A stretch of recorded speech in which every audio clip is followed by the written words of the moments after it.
course, when this in February 21st at 7:15 in the morning, I got a Saturday morning, got an email that we needed to cease and desist all activities related to the Tic Tac, I kind of love as that we you still call it. remember the time. Oh yeah, 'cause I rolled over and was like, what? And I couldn't. I was like, I'm not looking at this correctly, because we were just in year two of a 5-year grant, $12 million grant.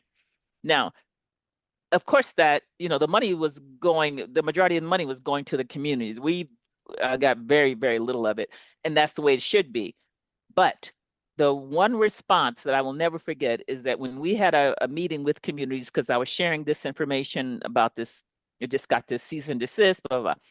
One of our wonderful community, we call them, they're subawardees, the official name, but they're our hub partners.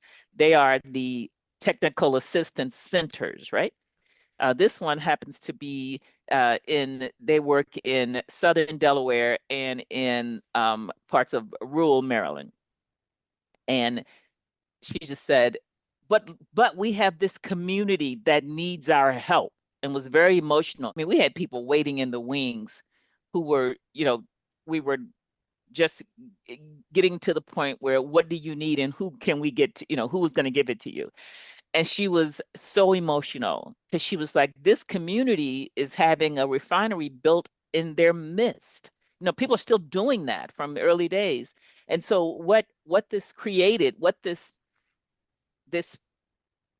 political conundrum created, is a situation where people are left high and dry with no assistance. There is no funding.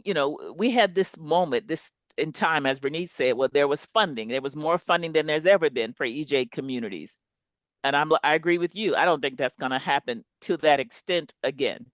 But we are litigating. I mean, NWF isn't, but people who have this grant, we are following that, and people are litigating. And we're watching what happened with Green and Healthy Homes and their thriving communities, um, grant, and what's happening with the litigation that Southern Environmental Law Center, Lawyers for Good Government, Earth Justice, and others are leading. Yep. Because it's not fair, and I'm not don't want to talk politics either, but there comes a point, Chris, in my mind, where you have to call a thing what it is.